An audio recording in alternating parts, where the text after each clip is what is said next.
ಬಂಧುಗಳೇ, ಈ ಚುನಾವಣೆ ಒಂದು ಸಾಮಾನ್ಯ ಚುನಾವಣೆ ಅಂತ ನಾವ್ಯಾರು ಭಾವಿಸಬಾರದು. 7ನೇ ತಾರೀಕು ನಡೆಯುವಂತಹ ಚುನಾವಣೆ ಭಾರತ ದೇಶದ ಭವಿಷ್ಯವನ್ನು ಬರೆಯುವ ಚುನಾವಣೆ, ಭಾರತ ದೇಶದ ಭವಿಷ್ಯವನ್ನು ಬರೆಯುವ ಚುನಾವಣೆ ಅಂತ ಗಮನಿಸಬೇಕಾಗಿ ಬಂದು ವಿನಂತಿ ಮಾಡ್ತೇನೆ. ಒಂದು ಕಾಲದಲ್ಲಿ ಭಾರತ ಹೇಗಿತ್ತು, ಇವತ್ತು ಹೇಗಿದೆ ಅಂತ ಯೋಚನೆ ಮಾಡಿ ನೋಡಿ. ಒಂದು ಕಾಲದಲ್ಲಿ ಭಾರತ ಆರ್ಥಿಕ ದುಸ್ಥಿತಿಗಿಳಿದು ಭಾರತ ದೇಶ ತನ್ನ ಚಿನ್ನವನ್ನ ವಿಮಾನದ ಮೂಲಕ ವಿದೇಶಕ್ಕೆ ಅಡ ಇಟ್ಟಿತ್ತು. ನನ್ನ ಭಾರತ ಆವಾಗ ಯಾರು ಪ್ರಧಾನಿಯಾಗಿದ್ರು, ಯಾವ ಪಕ್ಷ ಅಧಿಕಾರದಲ್ಲಿತ್ತು ನಾನು ಉಲ್ಲೇಖ ಮಾಡಿಲ್ಲ. ಒಂದು ಕಾಲದಲ್ಲಿ ನನ್ನ ಭಾರತ ಆರ್ಥಿಕ ದುಸ್ಥಿತಿಗೆ ಇಳಿದು ಭಾರತದ ಚಿನ್ನವನ್ನು ವಿದೇಶಕ್ಕೆ ಅಡ ಇಟ್ಟಿತ್ತು ನನ್ನ ಭಾರತ. ಆದ್ರೆ ಅದೇ ನನ್ನ ಭಾರತ 10 ವರ್ಷಗಳಲ್ಲಿ ಮೋದಿ ಆಡಳಿತದ ಮೂಲಕ ಜಗತ್ತಿನ 70 ರಾಷ್ಟ್ರಗಳಿಗೆ ಸಾಲ ಕೊಟ್ಟಂತ ಭಾರತವಾಯಿತು. ಆ ಕಾರಣಕ್ಕೆ ಸಮರ್ಥ ಭಾರತವನ್ನು ನಿಭಾಯಿಸುತ್ತಿರುವಂತಹ ನರೇಂದ್ರ ಮೋದಿಯನ್ನ ಗೆಲ್ಲಿಸಬೇಕು ಅಂತ ವಿನಂತಿ ಮಾಡಲಿಕ್ಕೆ ಬಂದೆ. ಉತ್ತರ ಕರ್ನಾಟಕದ ಜನ ನೀವು ಯೋಚನೆ ಮಾಡಬೇಕು ಅಂತ ವಿನಂತಿ ಮಾಡ್ತೇನೆ. ಉತ್ತರ ಕರ್ನಾಟಕದ ಜನ ಯೋಚನೆ ಮಾಡಬೇಕು ಅಂತ ವಿನಂತಿ ಮಾಡ್ತೇನೆ. ಈ ಚುನಾವಣೆಯನ್ನು ಸಾಮಾನ್ಯ ಚುನಾವಣೆ ಅಂತ ಹೇಳಿ ಪರಿಗಣಿಸಬಾರದು.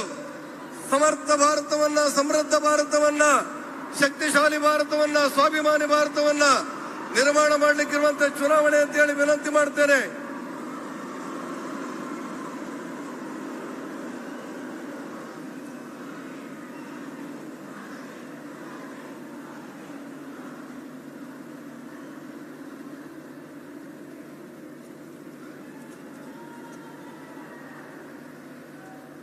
ಮಾತಾಡ್ಲಾ, ಘೋಷಣೆ ಹಾಕ್ಲಾ?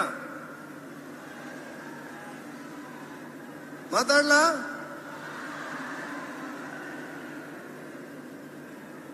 ರಾಷ್ಟ್ರಭಕ್ತ ನರೇಂದ್ರ ಮೋದಿ ಅವರು ಬರ್ತಾರೆ. ಅಲ್ಲಿವರೆಗೆ 3 ನಿಮಿಷದ ಮಾತು ಕೇಳಿ. ನನ್ನ ವಿನಂತಿ, ಉತ್ತರ ಕರ್ನಾಟಕದಲ್ಲಿ ಉಸ್ತುವಾರಿ ಮಂತ್ರಿಯಾಗಿ ಕೆಲಸ ಮಾಡಿದ್ದೆ. 60,000 ಜನ ಬಡವರು ಅರಣ್ಯ ಒತ್ತುವರಿ ಪ್ರದೇಶದಲ್ಲಿದ್ದರು. 60,000 ಜನ ಬಡವರು ಅರಣ್ಯ ಒತ್ತುವರಿ ಪ್ರದೇಶದಲ್ಲಿದ್ದರು. ಅರಣ್ಯ ಇಲಾಖೆ ಅಧಿಕಾರಿಗಳವ್ರನ್ನ ಒಕ್ಕಲೆಬ್ಬಿಸಲಿಕ್ಕೆ ಬಂದಾಗ ಹೇಳಿದೆ, ಒಬ್ಬನೇ ಒಬ್ಬ ಬಡವನನ್ನ ಮುಟ್ಟಿದ್ರೆ ಒಬ್ಬ ಅಧಿಕಾರಿ 24 ಗಂಟೆ ಒಳಗೆ ವರ್ಗಾವಣೆ ಮಾಡ್ತೇನೆ ಅನ್ನುವಂತ ಆದೇಶ ಕೊಟ್ಟೆ. ಅದರ ಪರಿಣಾಮ ಏನಾಯ್ತು ಗೊತ್ತಾ ನಿಮಗೆ? ಇವತ್ತಿನವರೆಗೆ 65,000 ಜನ ಒತ್ತುವರಿ ಬಡವರಿಗೆ ಒಂದೇ ಒಂದು ಇಂಚ ಜಾಗ ಅಲುಗಾಡ್ಲಿಕ್ಕೆ ನಾವು ಬಿಟ್ಟಿಲ್ಲ ಭಾರತೀಯ ಜನತಾ ಪಕ್ಷ. ನಾನು ನಿಮ್ಮಲ್ಲಿ ವಿನಂತಿ ಮಾಡ್ಲಿಕ್ಕೆ ಬರ್ತೇನೆ, ವಿಶ್ವೇಶ್ವರ ಕಾಗೇರಿ ಅವರನ್ನ ಪಾರ್ಲಿಮೆಂಟ್ಗೆ ಗೆಲ್ಲಿಸಿಕೊಡಿ. ವಿಶ್ವೇಶ್ವರ ಕಾಗೇರಿ ಅವರನ್ನ ಪಾರ್ಲಿಮೆಂಟ್ಗೆ ಗೆಲ್ಲಿಸಿಕೊಡಿ. ಪ್ರಹ್ಲಾದ್ ಜೋಶಿ ಅವರನ್ನ ಪಾರ್ಲಿಮೆಂಟ್ಗೆ ಕಳಿಸಿಕೊಡಿ. ಒತ್ತುವರಿಯಲ್ಲಿರುವಂತಹ ಇಂಚಿಂಚು ಜಾಗಕ್ಕೂ ಕೂಡ ಬಡವರಿಗೆ ನ್ಯಾಯ ಕೊಡುವಂತ ಕೆಲಸವನ್ನು ನಾವು ಮಾಡ್ತೇವೆ ಅಂತ ವಿನಂತಿ ಮಾಡ್ತೇನೆ. ಸೂಪರ್ ಸ್ಪೆಷಾಲಿಟಿ ಆಸ್ಪತ್ರೆ ಬಗ್ಗೆ ಇಲ್ಲಿ ನೀವು ಮಾತಾಡ್ತೀರಿ. ನಾನೇ ಉಸ್ತುವಾರಿ ಮಂತ್ರಿ ಆಗಿದ್ದಾಗ ದಿನಕರ ಶೆಟ್ಟರ ಕ್ಷೇತ್ರದಲ್ಲಿ 30 ಎಕರೆ ಜಾಗವನ್ನು ಕಾದಿರಿಸಿದ್ದೆ. ನಾನು ನಿಮ್ಮಲ್ಲಿ ವಿನಂತಿ ಮಾಡಲಿಕ್ಕೆ ಬಂದೆ, ಕೈ ಮುಗಿದು ಕಾಗೇರಿ ಅವರನ್ನ ಪಾರ್ಲಿಮೆಂಟ್ಗೆ ಕಳಿಸಿಕೊಡಿ. ಸೂಪರ್ ಸ್ಪೆಷಾಲಿಟಿ ಆಸ್ಪತ್ರೆ ಜವಾಬ್ದಾರಿಯನ್ನು ನನಗೆ ಬಿಡಿ ಅಂತ ಹೇಳಿ ವಿನಂತಿ ಮಾಡ್ತೇನೆ. ಬಂಧುಗಳೇ,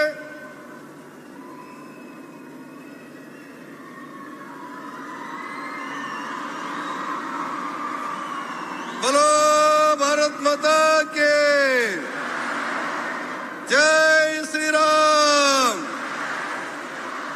जय जय श्री राम. ನಾನು ಸಿದ್ದರಾಮಯ್ಯನವರಿಗೆ, ಮುಖ್ಯಮಂತ್ರಿಗಳಿಗೆ ಗೌರವಾನ್ವಿತ ಮುಖ್ಯಮಂತ್ರಿಗಳಂತ ಕರೆಯೋನು. ಯಾವುದೇ ಸಂದರ್ಭದಲ್ಲಿ ನಾನು ಏಕವಚನದಲ್ಲಿ ಕರೆದಿಲ್ಲ. ನನಗೆ ಸಮಾಧಾನ ಇರುವುದು, ನನ್ನ ಸಂಸ್ಕಾರ ಇರುವುದು 6.5 ಕೋಟಿ ಜನರ ಮುಖ್ಯಮಂತ್ರಿ ಆಗಿರುವಂತಹ ಸನ್ಮಾನ್ಯ ಮುಖ್ಯಮಂತ್ರಿ ಸಿದ್ದರಾಮಯ್ಯ ಅಂತ ಕರೆಯೋನು. ನನಗೆ ನೋವಿರುವುದು ಮತ್ತು ಭಾರತದ 146 ಕೋಟಿ ಜನರಿಗೆ ನೋವೇನು ಅಂದ್ರೆ, ಭಾರತದ ಪ್ರಧಾನಮಂತ್ರಿ ವಿಶ್ವ ನಾಯಕ ನರೇಂದ್ರ ಮೋದಿ ಅವರನ್ನ ಸಿದ್ದರಾಮಯ್ಯನವರು ಏಕವಚನದಲ್ಲಿ ಕರೆದಿದ್ದೀರಲ್ಲ ಅನ್ನುವಂತ ನೋವಿದೆ ನಮಗೆ. ಆ ಕಾರಣಕ್ಕೆ ಬರುವ 7ನೇ ತಾರೀಕಿನ ಚುನಾವಣೆಯಲ್ಲಿ ರಾಷ್ಟ್ರಭಕ್ತ, ದೇಶಭಕ್ತ, ವಿಶ್ವ ನಾಯಕ ನರೇಂದ್ರ ಮೋದಿ ಅವರನ್ನ ಏಕವಚನದಲ್ಲಿ ಕರೆದಿರುವಂತಹ ಸಿದ್ದರಾಮಯ್ಯನವರ ಕಾಂಗ್ರೆಸ್ ಪಕ್ಷಕ್ಕೆ ಬುದ್ಧಿ ಕಲಿಸಬೇಕು ಅಂತ ವಿನಂತಿ ಮಾಡಲಿಕ್ಕೆ ಬಂದೆ. ನನ್ನ ವಿನಂತಿ ಬಂಧುಗಳೇ, ನಾನು ಸಿದ್ದರಾಮಯ್ಯನವರಿಗೆ ಪ್ರತಿಪಕ್ಷದ ನಾಯಕನಾಗಿ ಎದುರು ನಿಂತು ಕೇಳಿದ್ದೆ, ಸತ್ಯಕ್ಕೆ ಅಪಚಾರ ಮಾಡಬೇಡಿ. ನೀವು 10 ಕೆಜಿ ಅಕ್ಕಿ ಕೊಟ್ಟೆ, ಬೇಕೋ ಬೇಡೋ ಅಂತ ಕೇಳಿದವರು ಯಾರು? 10 ಕೆಜಿ ಅಕ್ಕಿ ಬೇಕೋ ಬೇಡೋ ಅಂತ ಕೇಳಿದವರು ನೀವು ತಾನೆ, ಸಿದ್ದರಾಮಯ್ಯನವರು ತಾನೆ. ನಾನು ಆಗ್ರಹ ಪಡಿಸ್ತೇನೆ, ಇಲ್ಲಿಯವರೆಗೆ ಸಿದ್ದರಾಮಯ್ಯನವರ ಸರ್ಕಾರ ಕರ್ನಾಟಕ ರಾಜ್ಯದ ಯಾವುದೇ ಬಡವನಿಗೆ 1 ಕಾಳಕ್ಕಿ ಕೊಟ್ಟಿಲ್ಲ. ಇವತ್ತು ಕೊಡ್ತಿರುವಂತ 5 ಕೆಜಿ ಅಕ್ಕಿ ಒಂದು ಸಾರಿ ಸಾರ್ವಜನಿಕರೆಲ್ಲ ಕೇಳಿ. ಇವತ್ತು ಕರ್ನಾಟಕ ರಾಜ್ಯಕ್ಕೆ ಮೋದಿ ಅವರ ಸರ್ಕಾರ, ಕರ್ನಾಟಕ ರಾಜ್ಯಕ್ಕೆ ನರೇಂದ್ರ ಮೋದಿ ಅವರ ಸರ್ಕಾರ ಪ್ರತಿ ತಿಂಗಳು 22 ಲಕ್ಷ ಕ್ವಿಂಟಾಲ್ ಉಚಿತವಾಗಿ ಬಡವರಿಗೆ ಹಂಚಲಿಕ್ಕೆ ಕೊಡುತ್ತೆ. ಅಲ್ಲ ಅಂತ ಹೇಳುವ ತಾಕತ್ತಿದ್ರೆ ಅಲ್ಲ ಅಂತ ಹೇಳಿ ನಾನು ಸಿದ್ದರಾಮಯ್ಯ ಅವರ ಸರ್ಕಾರಕ್ಕೆ ಆಗ್ರಹ ಪಡಿಸ್ತೇನೆ, ಸವಾಲಾಗ್ತೇನೆ.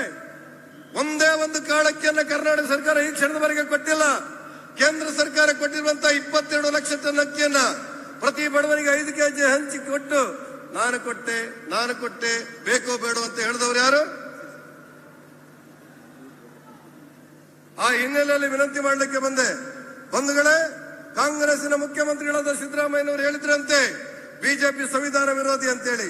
ಒಂದೇ ಪ್ರಶ್ನೆ ಕೇಳಿದರೆ ಮಾತು ಮುಗಿಸ್ತೇನೆ. ಸನ್ಮಾನ್ಯ ಸಿದ್ದರಾಮಯ್ಯನವರೇ, ಬಾಬಾ ಸಾಹೇಬ್ ಅಂಬೇಡ್ಕರ್, ಈ ದೇಶದ ಸಂವಿಧಾನ ಸೃಷ್ಟಿಕರ್ತ ಬಾಬಾ ಸಾಹೇಬ್ ಅಂಬೇಡ್ಕರ್ ಅವರಿಗೆ ಅವರ ದಿಲ್ಲಿಯಲ್ಲಿ ನಿಮ್ಮ ನಾಯಕರು ಯಾರಿದ್ರು ಅವರಿಗೆಲ್ಲ ರಾಷ್ಟ್ರೀಯ ನಾಯಕರಿಗೆ 10 ಎಕರೆ, 20 ಎಕರೆ, 30 ಎಕರೆ, 50 ಎಕರೆ, 100 ಎಕರೆ ಜಾಗ ಕೊಟ್ರಿ.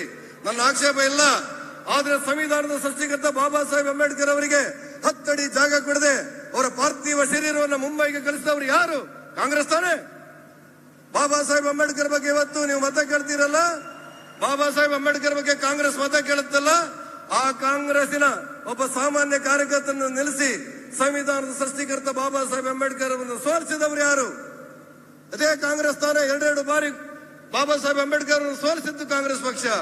ಬಾಬಾ ಸಾಹೇಬ್ ಅಂಬೇಡ್ಕರ್ ಅವರು ತಮ್ಮ ಬದುಕಿನಲ್ಲಿ ಒಂದು ಮಾತನ್ನು ಹೇಳಿದ್ದಾರೆ, ನಮ್ಮ ದಲಿತ ಬಂಧುಗಳೆಲ್ಲ ಕೇಳಬೇಕು. ಕಾಂಗ್ರೆಸ್ ಒಂದು ಸುಡುವ ಮನೆ, ಕಾಂಗ್ರೆಸ್ ಒಂದು ಸುಡುವ ಮನೆ, ಒಳ ಹೊಗ್ಗಿರಿ ಜೋಕೆ ಅನ್ನುವಂತ ಮಾತುಗಳನ್ನ ಬಾಬಾ ಸಾಹೇಬ್ ಅಂಬೇಡ್ಕರ್ ಹೇಳುವುದನ್ನು ನೆನಪಾಡಿಕೊಳ್ಬೇಕಾದಂತ ಅವಶ್ಯಕತೆ ಇದೆ. ಬಂಧುಗಳೇ, ಭಾರತೀಯ ಜನತಾ ಪಕ್ಷದಲ್ಲಿ ಸಮಾಜ ಕಲ್ಯಾಣ ಮಂತ್ರಿ ಆಗಿದ್ದೆ. 28,000 ಕೋಟಿ ಬಜೆಟ್ ಇತ್ತು ನನ್ನ ಇಲಾಖೆಯಲ್ಲಿ. ಅತ್ಯಂತ ಪ್ರಾಮಾಣಿಕವಾಗಿ, ಪಾರದರ್ಶಕವಾಗಿ ₹1 ಕೂಡ ಅವ್ಯವಹಾರ ಆಗದೆ ಎಚ್ಚರಿಕೆಯಿಂದ ಕೆಲಸ ಮಾಡಿದ್ದೆ. ದಲಿತ ಬಂಧುಗಳು ಬಂದು ಹೇಳಿದ್ರು, 75 ವರ್ಷದಿಂದ ನಮ್ಮ ಮೀಸಲಾತಿ ಹೆಚ್ಚು ಮಾಡಿಲ್ಲ, ನಮಗೆ ಮೀಸಲಾತಿಯನ್ನು ಹೆಚ್ಚು ಮಾಡಬೇಕು ಅಂತ ಹೇಳಿ ಧರಣಿ ಕೂತ್ರು. ಕರ್ನಾಟಕ ರಾಜ್ಯದಲ್ಲಿರುವಂತ ಎಲ್ಲ ದಲಿತ ಬಂಧುಗಳನ್ನ, ಪರಿಶಿಷ್ಟ ಜಾತಿ ಪರಿಶಿಷ್ಟ ಪಂಗಡದವರನ್ನ ಕರೆದು ಬೊಮ್ಮಾಯಿ ಸರ್ಕಾರದ ಮೂಲಕ ಭಾರತ ದೇಶದ ಇತಿಹಾಸದಲ್ಲಿ 3% ಇರುವಂತ ST ಮೀಸಲಾತಿಯನ್ನ 7% ಇಳಿಸಿದ್ದು ಅದು ಭಾರತೀಯ ಜನತಾ ಪಕ್ಷದ ಸರ್ಕಾರ 7%ಗೆ ಏರಿಸಿದ್ದು. ಕರ್ನಾಟಕ ರಾಜ್ಯದ ಇತಿಹಾಸದಲ್ಲಿ 15% ಇರುವಂತ SC ಮೀಸಲಾತಿಯನ್ನ 17%ಗೆ ಯಾರಾದ್ರೂ ಏರಿಸಿದ್ರೆ ಅದು ಭಾರತೀಯ ಜನತಾ ಪಕ್ಷದ ಬೊಮ್ಮಾಯಿ ಸರ್ಕಾರ ಅನ್ನೋದನ್ನು ನೆನಪಾಡ್ಕೊಳ್ಬೇಕು. ಬಂಧುಗಳೇ, ನಾನು ವಿನಂತಿ ಮಾಡಲಿಕ್ಕೆ ಬಂದೆ. ನಾನು ಕೈ ಮುಗಿದು ಪ್ರಾರ್ಥನೆ ಮಾಡ್ತೇನೆ. 7ನೇ ತಾರೀಕಿನ ಚುನಾವಣೆ ಸಾಮಾನ್ಯ ಚುನಾವಣೆ ಅಲ್ಲ. ಒಂದು ಸಮೃದ್ಧ ಭಾರತವನ್ನ, ಶಕ್ತಿಶಾಲಿ ಭಾರತವನ್ನ, ಸ್ವಾಭಿಮಾನಿ ಭಾರತವನ್ನ ನಿರ್ಮಾಣ ಮಾಡಬೇಕಾದ್ರೆ ಭಾರತೀಯ ಜನತಾ ಪಕ್ಷದ ಅಭ್ಯರ್ಥಿಗಳಾದ ಸನ್ಮಾನ್ಯ ವಿಶ್ವೇಶ್ವರ ಹೆಗಡೆ ಕಾಗೇರಿ ಮತ್ತು ಪ್ರಹ್ಲಾದ್ ಜೋಶಿ ಅವರಿಗೆ ಮತ ಹಾಕಬೇಕು ಅಂತ ಹೇಳಿ ವಿನಂತಿ ಮಾಡ್ತೇನೆ. ಬೋಲೋ ಭಾರತ್ ಮಾತಾ ಕಿ, ಭಾರತೀಯ ಜನತಾ ಪಕ್ಷಕ್ಕೆ ಬೋಲೋ ಭಾರತ್ ಮಾತಾ ಕಿ.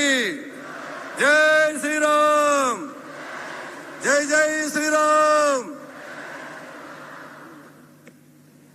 ಧನ್ಯವಾದಗಳು ಶ್ರೀ ಕೋಟಾ ಶ್ರೀನಿವಾಸ್ ಪೂಜಾರಿ ಅವರಿಗೆ.